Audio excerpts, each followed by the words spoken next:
Hello friends, स्वागत है आपका आर साइंस यूट्यूब चैनल पे, जहाँ पे आपको साइंस के टॉपिक वाइज हर चैप्टर के वीडियो लेक्चर मिलेंगे एक्सपेरिमेंट के साथ। तो आज हम क्लास 9 साइंस की बुक का चैप्टर फर्स्ट स्टार्ट करेंगे and that is matter in over surroundings. तो सबसे पहले सराउंडिंग्स क्या होती हैं। देखो, आपको छोड़कर आपके चारों तरफ का एरिया, ऊपर का नीचे का, चारों तरफ का एरिया आपके लिए आपकी सराउंडिंग्स है। अब मान लो कोई हिल स्टेशन पे रहता है, उसके चारों तरफ का एरिया उसके लिए उसकी सराउंडिंग्स है। या फिर कोई ट्रैवल कर रहा है बस में, ट्रेन में या फिर गाड़ी में, उसके चारों तरफ का एरिया उसके लिए उसकी सराउंडिंग्स है। ठीक है। अब बात आती है मैटर्स क्या होते हैं। देखो, anything occupy space and his mass, मतलब कि ऐसी कोई भी चीज़ जो स्पेस ऑक्यूपाई करती है और उसका मास होता है, मास को आप लोग वेट भी बोल सकते हो, उसको हम बोलते हैं मैटर। अब क्या मैं इस मार्कर को मैटर बोल सकता हूँ? ऑफ कोर्स बोल सकता हूँ, क्योंकि इसको मैं कहीं पे भी रखूँगा तो ये स्पेस ऑक्यूपाई करेगा और इसका कुछ ना कुछ मास भी होगा, है ना भाई। तो अब मान लो एक टेबल है, वो पूरी फुल फिल हो रखी है अलग अलग चीज़ों से, स्पेस नहीं है बिल्कुल भी, पूरी फुल फिल हो रखी है अलग अलग चीज़ों से, और इस मार्कर को मेरे को रखना है उस टेबल के ऊपर, और किसी चीज़ के ऊपर नहीं रखना, टेबल के ऊपर ही रखना है।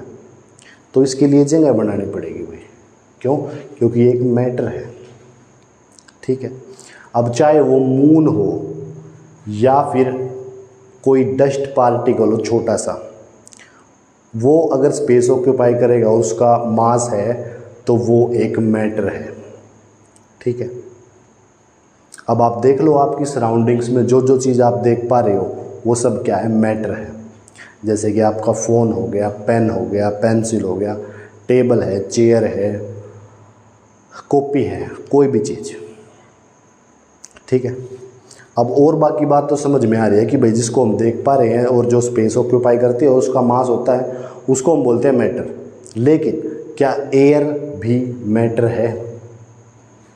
आंसर है हाँ, एयर भी स्पेस ऑक्यूपाई करती है। एयर का भी वॉल्यूम होता है, एयर का भी मास होता है। बेशक हम उसको देख नहीं पा रहे हैं, लेकिन एयर भी एक मैटर है। कैसे? आओ समझते हैं, एक एक्टिविटी देखते हैं। देखो, अब इस बोतल पे जो बैलून लगा हुआ है उसको मैं फुलाने की कोशिश करूंगा, लेकिन वो फूलेगा नहीं। क्यों? क्योंकि बोतल के अंदर पहले से ही एयर है जो कि बैलून को फूलने नहीं देगी। क्यों? क्योंकि एयर भरी हुई है भाई पहले ही, और बैलून को फूलने की जगह ही नहीं मिलेगी कहीं पे, है ना। तो आओ देखते हैं एक बार, मैं इसको फुला के देखता हूँ, लेकिन ये फूलेगा नहीं। देखो,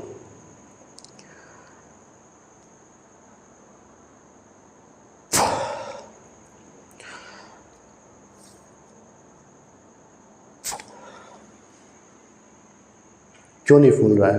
क्योंकि जगह ही नहीं मिल रही भाई।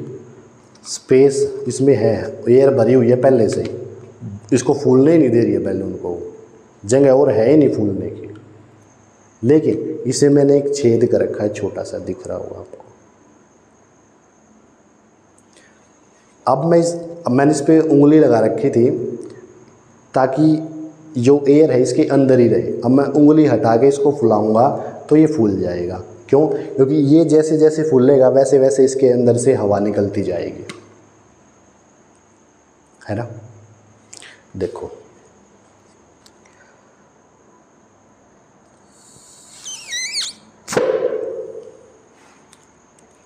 अब मैंने उंगली लगा ली वापस से ताकि ये निकल ना जाए।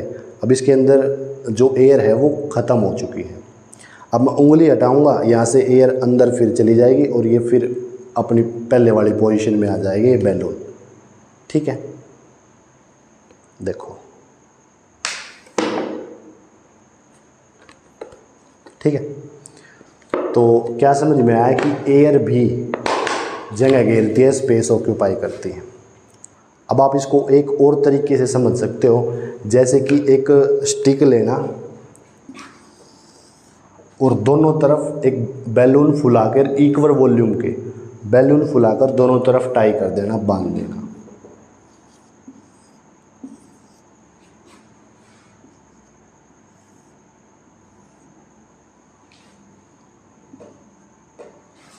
इक्वल वॉल्यूम के दोनों, तो ये सेम उस पे रहेंगे, सेम पोजीशन पे रहेंगे। अगर मैं इसकी हवा निकाल दूंगा इस बैलून की या फिर इसकी निकाल दूंगा तो एक तरफ वजन हो जाएगा।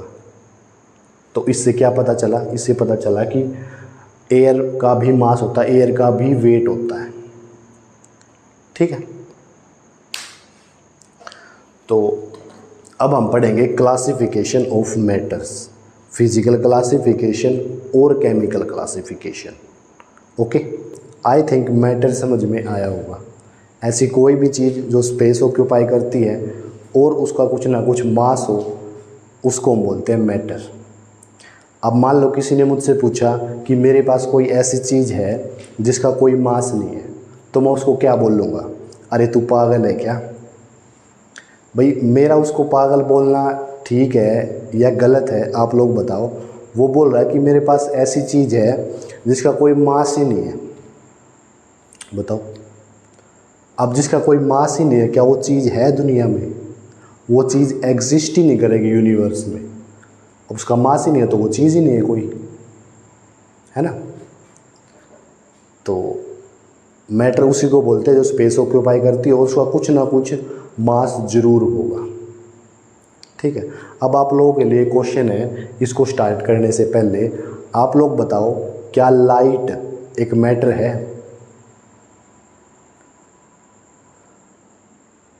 आंसर है नहीं, लाइट एक मैटर नहीं है। बेशक हम उसको देख पा रहे हैं, अपने विजन सेंस से हम उसको देख पा रहे हैं लाइट को, लेकिन लाइट एक मैटर नहीं है। क्यों? क्योंकि लाइट स्पेस ऑक्यूपाई नहीं करती, ना लाइट का मास होता। हाँ, लाइट फोटोन से मिलके बनी होती है, वेव होती है, ये आप पढ़ोगे हायर क्लासेस में 11th 12th में।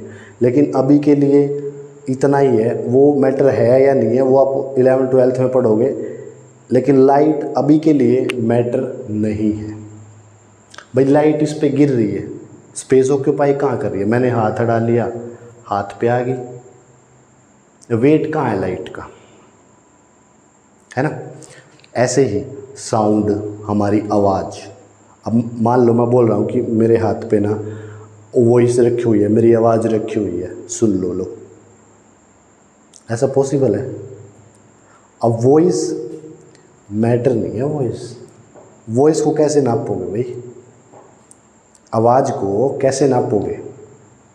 आवाज़ का मास है, आवाज़ स्पेस ऑक्यूपाई करती है, साउंड नहीं करती। तो वॉइस भी मैटर नहीं है। ऐसे ही बहुत सारी चीज़ें जो मैटर नहीं है, जैसे कि हमारी feelings, emotions, thoughts, anger, happiness. भाई हमने किसी ने हमको हर्ट करा और आंसू आ रहे हैं, आंसू मैटर है। लेकिन जो हमें फील हुआ अंदर इसमें हर्ट में, क्या वो मैटर है? हमें गुस्सा आ रहा है, वो मैटर है? स्पेस ऑक्यूपाई करेगा वो? नहीं करेगा। ठीक है, ओके। तो अब पढ़ते हैं classification of matter on the basis of physical property. अब देखो, मैं सराउंडिंग इतनी देर से चिल्ला रहा हूँ, तो आप लोगों ने अपनी सराउंडिंग्स में 3 तरह की चीज़ें देखी होंगी। या तो वो सॉलिड होगी, या लिक्विड होगी, या गैस होगी। ऑल्दो आपको गैस तो नहीं दिखी होगी, महसूस ही करी होगी। ठीक है, अब आपका फ़ोन सॉलिड है। भाई क्लासिफिकेशन मतलब कि जो भी चीज़ आपने अपने सराउंडिंग में देखी वो 3 कैटेगरी में कैटेगराइज करी गई है। कौन सी में? Solid, liquid, gas. जो भी चीज़ आपने देखी, आपने अपना फ़ोन देखा, सॉलिड है। किसी गिलास में पानी देखा रखा हुआ, लिक्विड है। गैस को तो नहीं देखा। ठीक है, अब गैस तो मैं बोल दूँ भाई कि गैस मेरे हाथ पे रखी है, देख लो, है ना। गैस के लिए हमने एक्टिविटी भी देखी कि भाई स्पेस ऑक्यूपाई करते हैं गैस, और वॉल्यूम भी होता है और मास भी होता है। एक और एक्टिविटी देख सकते हो आप गैस के लिए, जैसे कि एक बीकर लेना, टब ले लेना, सॉरी बीकर तो छोटा हो जाएगा। और एक गिलास को उल्टा करके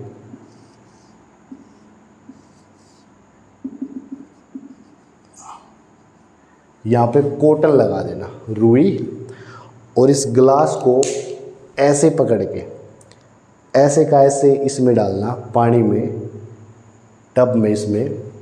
तो आप देखोगे ना, आप ऑब्ज़र्व करोगे जो रुई है, जो कॉटन है, वो गीली नहीं मिलेगी, सूखी की सूखी ही मिलेगी। ऐसा क्यों हुआ? क्योंकि जब आपने इसको पानी में डाला तो जो एयर ग्लास के अंदर थी, उस एयर ने पानी को रुई तक पहुंचने नहीं दिया। भाई पहुंचने क्यों देगी? क्योंकि पहले ही भरी पड़ी है उसमें एयर, जगह है ही नहीं पानी के आने की।